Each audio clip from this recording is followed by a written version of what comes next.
What's up, guys? It is Sunday, August 16th? 19th. A few days off.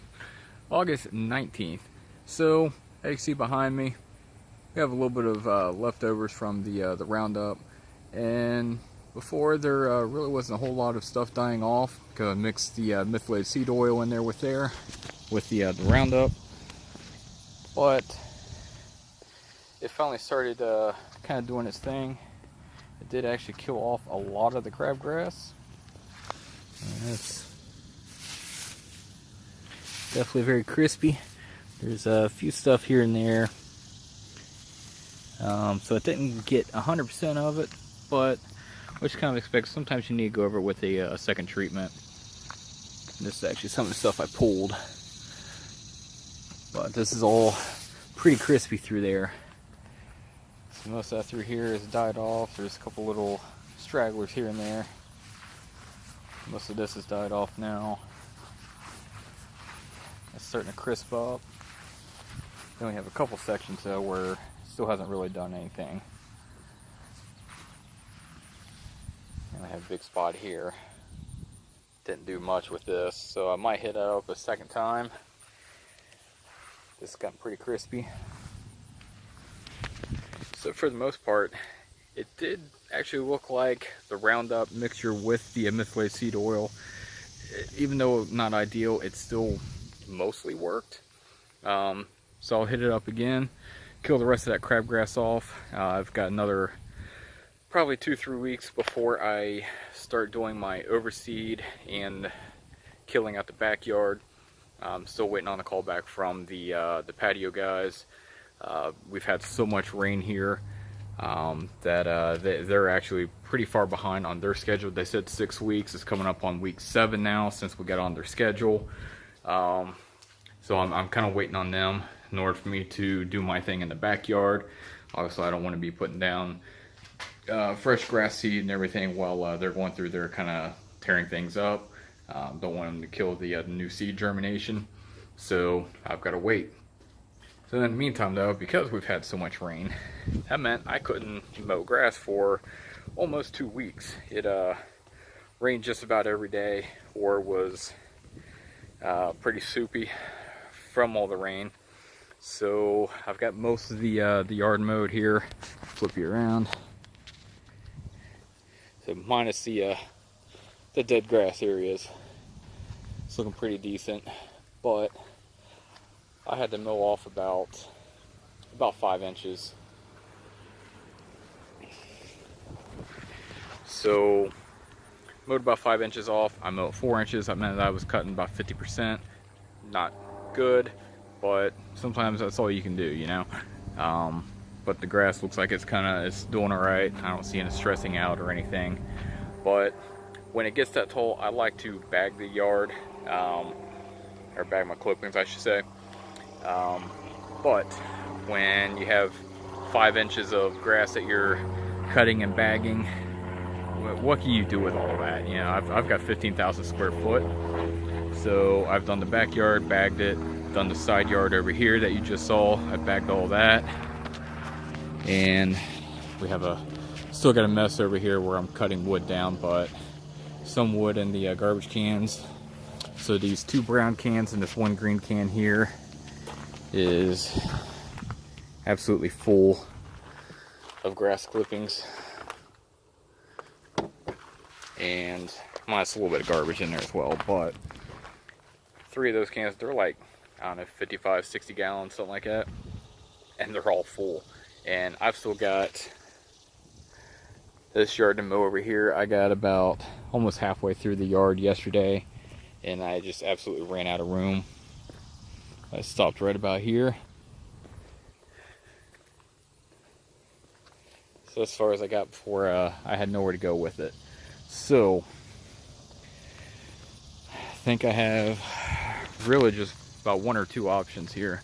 I could keep bagging it, find a spot to just dump it until they empty my garbage tomorrow, or I go through and I just try to mulch it and then go over it another day later with the bagger, and then bag all of it up and then dump it into the can.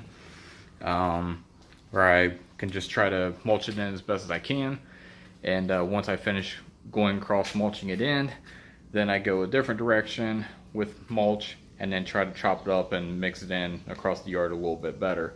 So we'll see how bad it looks after I do the first mow, finishing the mulch, and if it's pretty bad, then depends on how bad it is, and I'll have to check the weather. I haven't looked at it yet. If I have another day or two of decent weather, then I might just leave it where it's at and I'll go back over it and bag it. So we'll see. Alright, so I've come to the conclusion that I'm probably going to wait probably a day or two, and I'm going to go through and mow the opposite direction. So I'll do my probably my double singles this way, try to pick up this grass. You can see there's tons of clippings all over the place. Big line of it all the way through here. So it's going to be a big mess, and also because it was actually starting to bog the mower down. So I've got a lot of sections where it didn't even cut. Quite a bit of them actually, so I need to go over to a separate direction to get all the other grass that did not get cut. So I think that's what I'm going to do. Little chunk there. And it's just grass clippings all over the top. So I've got to get this stuff up in the next day or so, otherwise it's going to turn brown and start smothering the grass underneath, which is no bueno.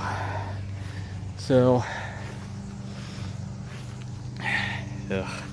made a huge mess. But we'll knock it out tomorrow, as I'm already about done. It's hot out.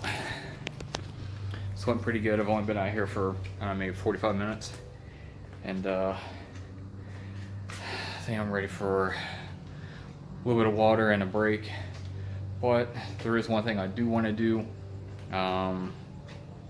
before I call it quits for the day. That side of section that I was just in, there is a lot of creeping Charlie, a couple other broadleaf weeds that came up.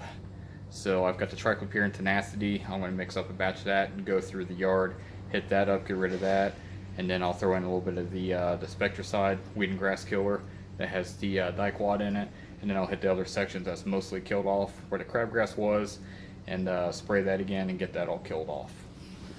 So what's one of the worst things about living in Ohio? Those guys. Freaking horseflies.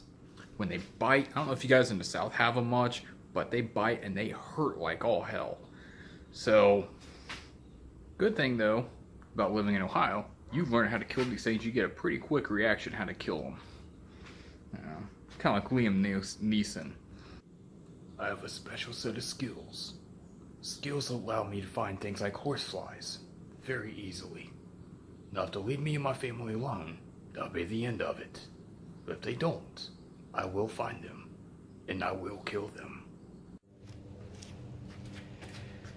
Alright, so I'm going to put down some chemicals to get rid of some ground ivy and a few other random weeds that are in the yard. So I've got some tenacity, I've got some triclopyr, got another measuring cup for the triclopyr, and when I ordered tenacity, it came with this measuring syringe. So with this, the tenacity says in instructions it does work okay and tested with the triclopyr and it's okay. So I'm going to get this mixed up. What I'm going to do is I have a gallon of water in my tank sprayer already, so I can agitate things up. I'm going to do a total of 2 gallons. So I will get, this calls for between 3/8 to 3/4 ounce per thousand when spraying. So that'll be about 1.5 ounces of triclopyr. So I'll put that in here, and then it was 1 teaspoon per thousand of tenacity, so I'll need 2 teaspoons, which is marked here. So 2 teaspoons, and we will get that in there and get it spraying. And also it does call for the tenacity. I have to go get it still. It calls for 3 teaspoons of methylated seed oil, or actually it says a non-ionic surfactant, but I have methylated seed oil for that. So I'll need 3 ounces for the tenacity as well, which will also help the triclopyr.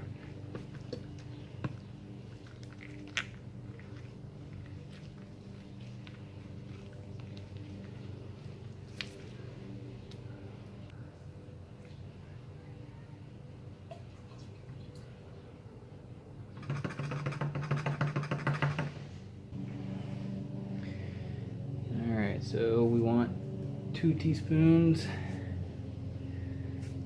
I'm not sure if this needs to be mixed up, like shooken up or anything, but I'm going to anyway.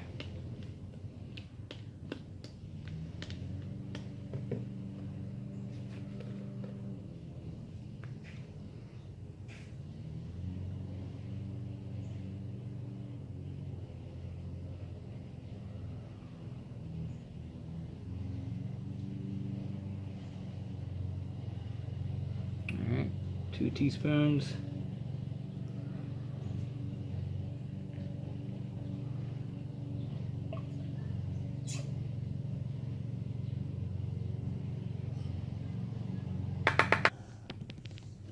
Alright, need 3 ounces. Seems like a lot, but it's what the directions say. Okay, there's 2.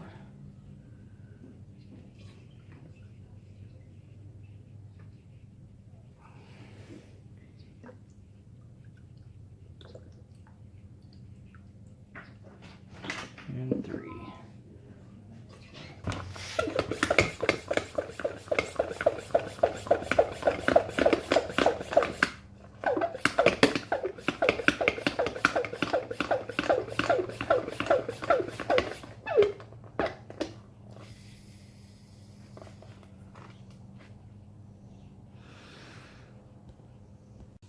Got a big old chunk of ivy up through here.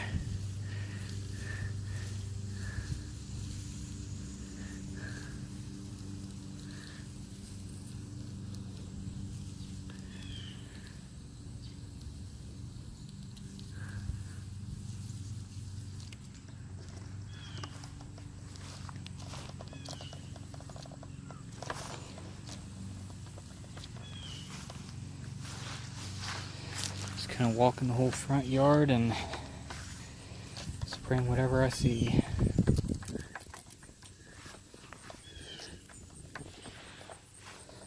There was a couple patches of nimblewell through here, which I've already hit.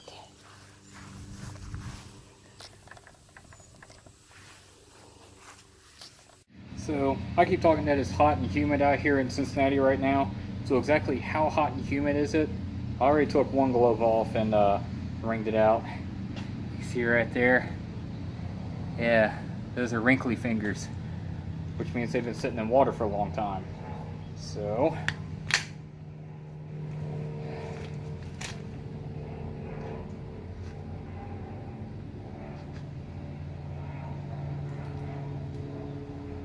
yeah,